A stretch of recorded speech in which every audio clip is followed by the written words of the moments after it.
Volvemos y vamos a la parte 2 de comportamientos y realidad simbólica. Vamos a estirar un pelín más lo que hemos visto la semana pasada, hacer hincapié en ciertos puntos que son muy importantes y matizar otros.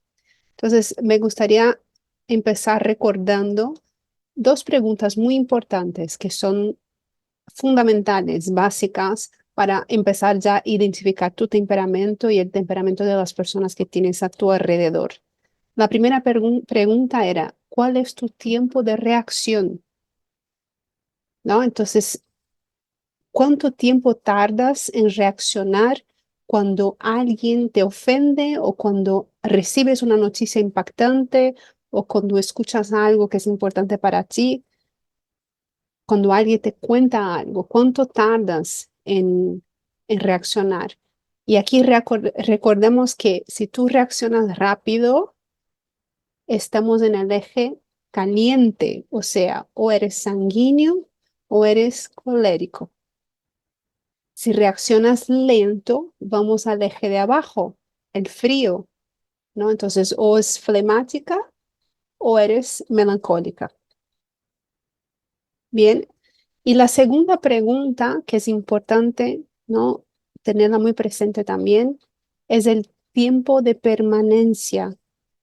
O sea, ¿cuánto tiempo tardas en volver a tu estado que llamamos la semana pasada de basal, ¿no? A tu estado natural. A partir de ese impacto, ¿cuánto tiempo tardas en volver a tu estado natural? Y aquí es a donde quiero hacer el matiz, ¿no? Entonces, recordemos que si tardo mucho, ¿no? Si mi volver a mi estado natural es un proceso lento, entonces yo estoy en el eje seco.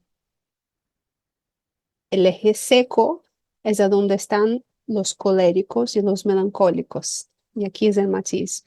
El colérico también es de un retorno lento. Él también tarda, tiene un tiempo de permanencia más, ¿no? Ampliado, se queda más tiempo en ese impacto que él ha recibido. Pero si tardas poco, si rapidito ya vuelves a tu estado natural después de ese impacto, entonces vamos al eje húmedo y ahí es a donde tenemos sanguíneos y flemáticos. ¿Sí? Genial. Pues vamos a seguir entonces con hacer hincapié en ciertas cosas que son importantes para seguir antes de entrar, de hecho, entrar de verdad en cada uno de los temperamentos. Vamos a por ello. Lo que más me gustaría hacer aquí, ese refuerzo, es que nuestra mente está muy metida en la ciencia moderna. Hay capas que hay que penetrar para de verdad abrir espacios, ¿no? Para entrar en la ciencia simbólica, para que todo eso atraviese nosotros. Porque, bueno, allá en 1637, René Descartes dijo que pienso, luego existo. Y entonces ahí empezó una idea de que para comprender la verdad y el pensamiento era necesario destruir todas las verdades conocidas como absolutas. Y en ese momento empezó el relativismo. Y ahí empezó que todo tiene que ser probado de alguna manera, ¿no? El ser humano empezó a dudar de todo lo que era permanente. Hablamos de las cosas permanentes que el ser humano desde la antigüedad ha buscado estas cosas permanentes porque no tiene permanencia, no tenemos permanencia en nosotras, ¿no? Tenemos fragmentos de una mismo. Entonces buscamos referencias permanentes, pero en ese momento el ser humano empezó a dudar de todo lo que es permanente, ¿no? Y ahí es como que hemos tirado a la basura casi 3000 años de historia, incluso más. Y empezamos a tener una visión del ser humano de una forma tergiversada, limitada, solamente a través del método científico que conocemos hoy, que está muy bien, ¿no? No nos quejamos, hemos avanzado un montón, pero ese método deja bastante claro que lo que él no puede probar no existe. Y ahí es a donde se nos complica, porque ¿cómo probamos cosas, por ejemplo, como el amor? Ahora con la neurociencia empezamos un poco más también a probar qué es biológicamente, químicamente en el cerebro, pero el amor, todo, no solamente el enamoramiento, el amor y todo lo que él significa, ¿cómo probamos eso? No hay maneras de probar qué es el amor. Las cosas más profundas del ser humano realmente no se pueden probar, como el amor, la verdad, las emociones. Las emociones las podemos medir frecuencialmente actualmente, pero aún así, ¿cómo probamos que eso es alegría, que eso es tristeza, ¿no? Estas cosas no tienen mucho valor para la mente cientificista, ¿no? Esa mente que si no puedo probar no me lo creo. Y esa es la parte importante, cuando en realidad son justamente estas cosas las que tienen más valor. Entonces es importante tener eso en cuenta, que estamos por la cultura, por la sociedad en que nacimos, estamos un poco condicionadas a tener esa mente cientificista. Ah, pero eso, ¿cómo se prueba? ¿Eso quién lo dijo? Eso, ¿no? Porque lo que buscamos aquí, ¿qué es lo que buscamos con el método? Pues bueno, ya sabemos, nosotros buscamos aquí en conectar, ¿no? Con la esencia, con nuestra esencia, en la esencia del ser humano. Existe muchas maneras de hacerlo. Estamos experimentando algunas aquí, en ese método. Me gustaría reflexionar aquí con algo con vosotras. Si piensas en la plenitud, ¿qué es la plenitud? Esa sensación de plenitud es una sensación de llenura, ¿no? Una persona plena se siente llena. Esa plenitud, ella nació del vacío. El todo nació de la nada. El todo está compuesto de vibración, de lo estático, y en la mayoría de las culturas se dice que lo primero que surgió en los cosmos fue el verbo, ¿no? ¿Cuántas veces no lo hemos escuchado? En muchos libros sagrados, ¿no? En la palabra, el verbo, Dios dijo que se haga, ¿no? Entonces surgió en el cosmos, lo primero fue un verbo, un nombre, un canto, una palabra, y que hoy llamamos eso de sonido. Entonces es decir que ese sonido, él tiene que haber surgido desde el silencio. Pero en la física, el sonido, él no se produce por sí mismo y ya vais a entender por qué me estoy metiendo aquí. Seguir, escuchar con tranquilidad, con apertura de alma y de corazón, ¿vale? En la física ya sabemos que para producir un sonido necesito ciertos objetos, ¿no? Necesito la interacción de algunos objetos que generen una onda y a partir de esa onda se produce un sonido. Entonces, ¿cómo puede haber surgido el sonido, el verbo, la vibración de algo que no existe, de algo intangible, cuando hablamos del inicio de todo? Y eso tiene todo que ver con la ciencia de los temperamentos, porque tiene todo que ver con esa capacidad de ir más allá, esa mirada que hemos invitado a tener, ¿no? En esa etapa del método. Nada, vacío, silencio, estática. La palabra nada viene de la palabra nacida. Fijaros, nada viene de nacido en latín. No será casualidad, ¿no? Vacío viene de vacare, que significa que no está ocupado. Estática viene de stare, que significa permanecer en un lugar quieto y fijo. Silencio viene de silere y significa sencillamente callarse. O desde una visión más indoeuropea, significa el concepto de sei, que es dejar de expresar.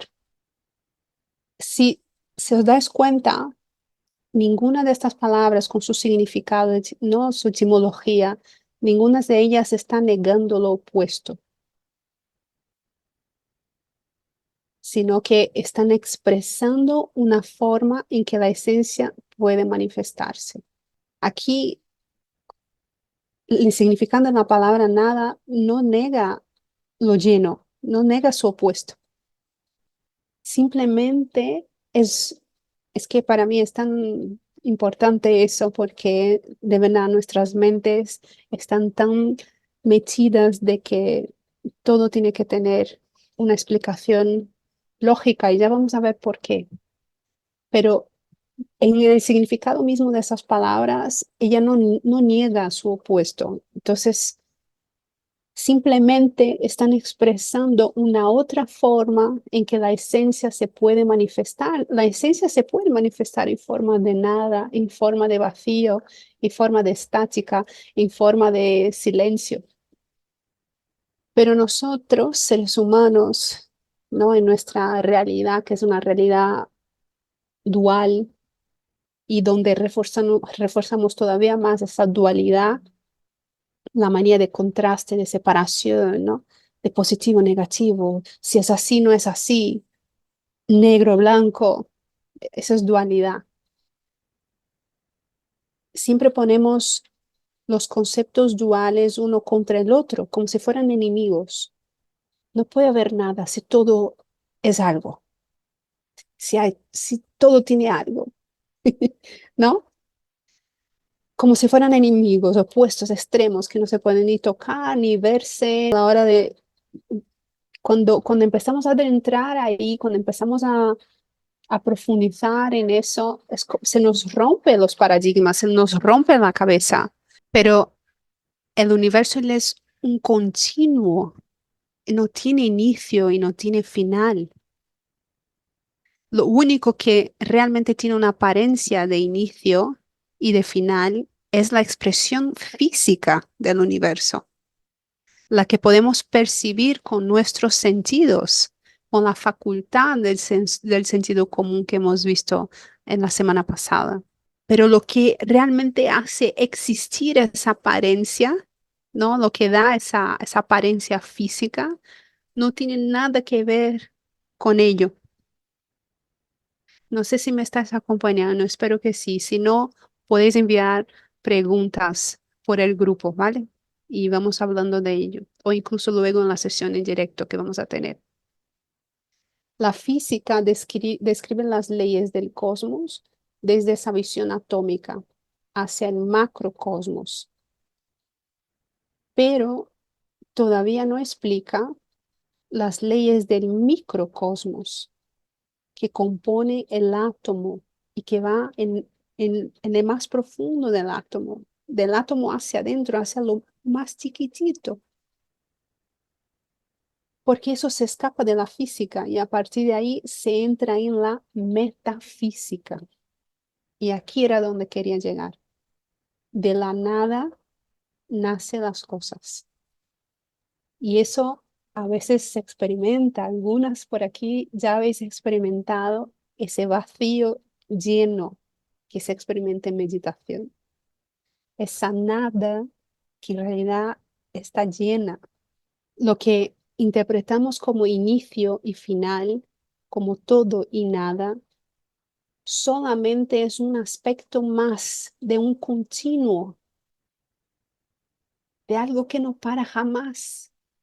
Y eso nos lleva a una cosa que es muy curiosa, que es, todas lo hemos visto en algún momento de nuestra vida, sobre todo en la infancia, a una cosa que puede ayudar a entender ese concepto del continuo y de diferentes maneras de manifestación del universo a partir de nada, nada, y de repente hay todo. que es, déjame mirar porque en portugués el nombre es distinto y aquí en castellano es calidoscopio. El calidoscopio, que lo voy a poner aquí para que lo veáis, pues es un vídeo, ¿no? Aquí, ahí estáis viendo. Podéis ver el vídeo mientras voy hablando. Significa del griego ver hermosas formas. A medida que lo vas girando, ese instrumento, ¿no? Es cilíndrico y lo miras ahí. Y a medida que lo vas girando, la figura va cambiando. Hay momentos donde, ¿ves? Ahí lo tienes.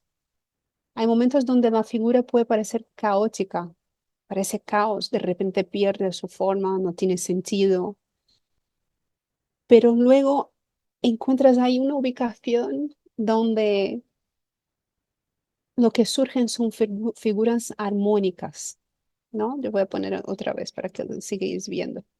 Figuras armónicas y nos sentimos maravilladas con lo que estamos viendo. ¿Y ahí qué es lo que sucede aquí? Nuestro cerebro humano limitado está programado para encontrar el orden en las cosas. Cuando nuestro cerebro encuentra el orden, cuando encuentra esa armonía, cuando siente que algo se ha concluido, el cerebro se relaja. Todo el tiempo, todo el momento, el trabajo de nuestro cerebro es justamente de tratar de ordenar todo aquello que él considera incoherente y encontrar la armonía en ello. Y nosotras y nosotros como seres humanos hemos basado toda nuestra civilización en esto. En todo, la forma como contamos las historias, los cuentos, donde hay un principio, un nudo y un desenlace. La arquitectura, donde hay estructura, una estructura base, una construcción y luego los acabados. El arte, la mezcla de colores, las capas, los detalles, la música tiene la melodía, tiene la tensión y luego hay una resolución. Entonces, en el proceso, el cerebro se encuentra bajo presión. Cuando estamos en proceso, cuando hay caos, cuando hay desarmonía, cuando no entiendo lo que está sucediendo, la expresión está desarrollando, forzándose y se está adaptando. Pero cuando la obra termina, cuando es posible contemplar el final, entonces nos relajamos.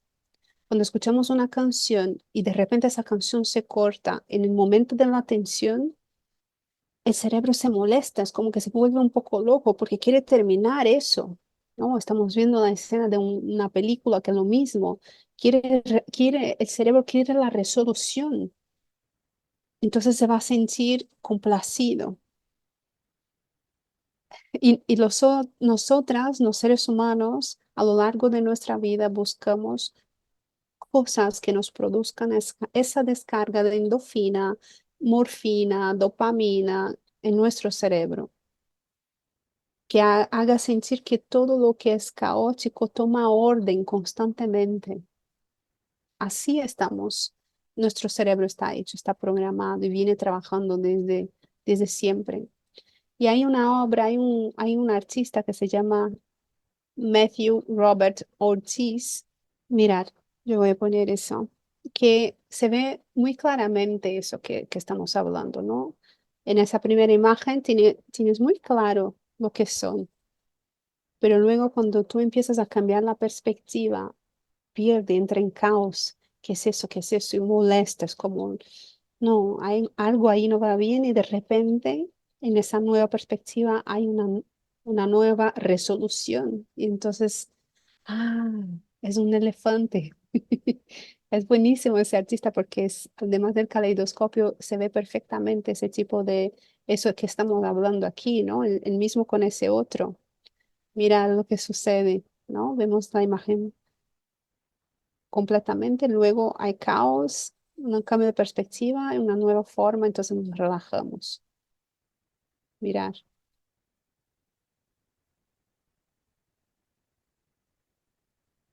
Hay una extrañeza, no sé si esa palabra está correcta en español, pero nos sentimos raros, extraños cuando vemos cosas que no tienen sentido, ¿no? Que no podemos encajar en nuestra cabeza muy bien. ¿Dónde está la conclusión de eso? Solo veo caos, no tiene sentido para mí. Eso nos molesta profundamente.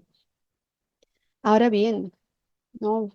Aquí veis el de la jirafa y el elefante otra vez. Es muy curioso. Si queréis, podéis buscar más de su obra. Está bastante guay.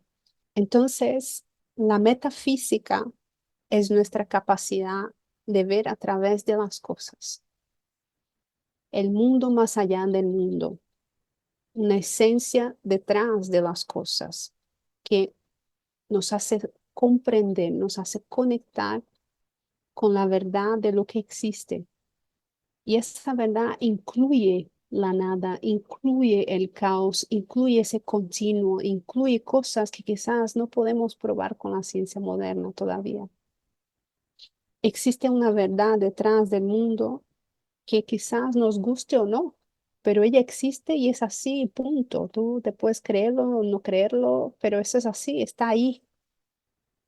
La ciencia ayuda a extraer ciertas características de esa verdad, pero la simbólica es la que más nos ayuda a conectar con ella realmente, porque nos da esa mirada de ver más allá, esa mirada de no buscar probar nada, sino que conectar con el símbolo de lo que es, de esa verdad que está ahí por detrás.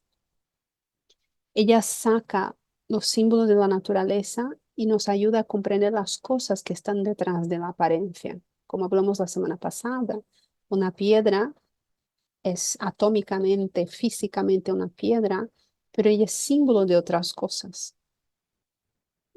¿No? Y seguramente si vamos al microcosmos hay una onda, hay una frecuencia no visible que conectada a otras cosas, que es su origen en algún momento seguramente va a ser que vino de esa nada, ese vacío que hay ahí dentro. Y llevamos integrado en nosotras ese lenguaje simbólico desde dentro. Porque, por ejemplo, está en el lenguaje, decimos, yo qué sé, eh, Esther es una leona, Esther es una leona, o fulano es un león. Yo no quiero decir que Esther es una leona literalmente, ¿no? Esto es una visión metafísica. La metafísica tiene que ver con eso. Significa que ella es altiva, imponente. A veces, ¿no? Una persona con esa característica puede ser violenta, voraz. Estamos entregando un símbolo para intentar comprender un comportamiento. De eso se trata una parte de lo que es la metafísica. Y ahí podemos crecer mucho. No nos limita, todo lo contrario, nos expande. Cuando hacemos, por ejemplo, un ejercicio muy común en nuestros procesos terapéuticos es escribir una carta y luego quemar esa carta. ¿Hay alguna aquí que lo estás haciendo? Escribimos, eso es un símbolo, es un simbolismo de que el pasado se está quemando delante de mis ojos. Eso tiene un efecto porque nosotros, como seres humanos, nosotras interactuamos con los elementos que son fundamentales. Es una quema que actúa en la psique. Si se utilizan los símbolos que son más permanentes que nosotras, símbolos que se puede observar en cualquier lugar del mundo y en cualquier tiempo, en cualquier línea del tiempo, pasado, presente, futuro, en este planeta todos van a entender los elementos, el lenguaje de los elementos. Esta es la ciencia de los temperamentos. Entonces, cuando empezamos a hablar sobre el agua, el fuego, la tierra, el aire, en cualquier tiempo, en cualquier civilización, en un momento de la historia, las, los seres humanos que estén ahí van a saber de lo que estamos hablando. El fuego quema y expande, esto es obvio. Cualquier persona puede captar esa información, aunque la deniegue. Fijaros, ¿no? Es una verdad que está ahí. Y nuestros temperamentos son constantes y continuos, como el símbolo. Yo puedo analizar que dentro de ti hay algo que no se altera, ese comportamiento, ese, casi como una salsa, ¿no? Ese condimento, esa mezcla de condimentos que es tuya, no se altera. Y hay dos formas de entender, como hablamos la semana pasada, y recordamos aquí, dos formas de comprender las características de la materia. Los expansivos con su tendencia hacia arriba, así como el fuego, ¿no? El calor sube, el aire expande, va para todos los lados. El fuego deja una marca, un rastro, altera la naturaleza de la materia donde le ha estado. El fuego tiene la capacidad de alterar el estado de otras cosas materiales. Es el gran símbolo de la alquimia, por eso, ¿no?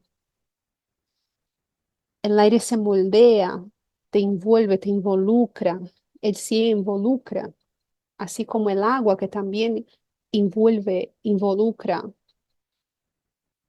Al contrario de la tierra y el fuego, el agua ella cede con facilidad, ¿no? A donde tú la derramas, ella acepta. Estas son las características de la humedad y de la sequedad que lo hemos visto. Cuando hablamos del eje horizontal y del eje horizontal, ¿no? Perdón, horizontal, húmedo, seco, está la capacidad de resistir y la capacidad de ceder.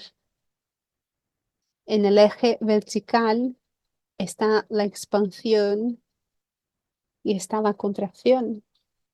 Si entendemos los elementos con los que se organizan el mundo, vamos a entender cómo nos organizamos también nosotras. Hipócrates dijo que Hipócrates, que es, ¿no? Es el pensador, uno de los creadores de esa ciencia, ¿no? Uno de los primeros que habló de los temperamentos bastante atrás. Dijo que llevamos los cuatro elementos dentro. Si intentamos utilizar el método científico moderno para identificar, nos vamos a volver locas porque es imposible. No vamos a lograrlo. Lo que dijo Hipócrates es que tenemos dentro de nosotras las cuatro características esenciales de la materia. O sea, tenemos la capacidad de expandir y ser húmedo, de expandir y ser seco, de contraer de forma seca, de contraer de forma húmeda. Tenemos dentro, llevamos estas cuatro características, capacidades, habilidades dentro. Lo que pasa que en grados distintos. Una de ellas va a ser predominante en ti y a lo largo de toda tu vida. Esa predominancia es tu temperamento. Es más permanente, más intenso dentro de tu personalidad. Es un trazo, un ritmo de tu personalidad. Entonces, si sabes lidiar con ese ritmo, con ese trazo, vas a saber lidiar con tu personalidad. Y ya hablamos que la personalidad es lo que realmente importa. Fijaros el pedazo atajo que nos va a ayudar mucho. Y es así, ayuda mucho. Comprender ese ritmo te va a dar la capacidad de comprender más allá y qué es lo que necesitas para expandir, para evolucionar a partir del contacto con tu yo profundo.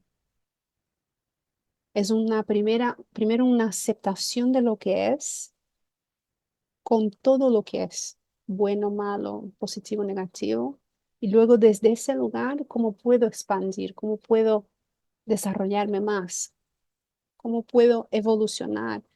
Porque quizás en determinadas épocas de la vida se puede quedar apretado, entonces yo necesito la evolución, necesito hacer esa expansión.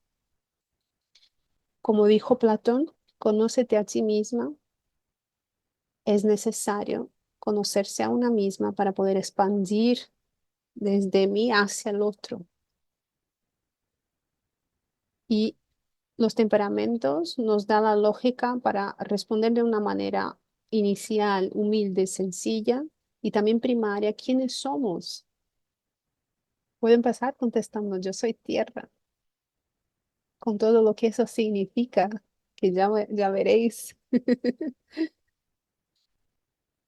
Es un camino hacia la conexión con ese todo que reside en la nada, con con esa articulación de lo continuo del universo,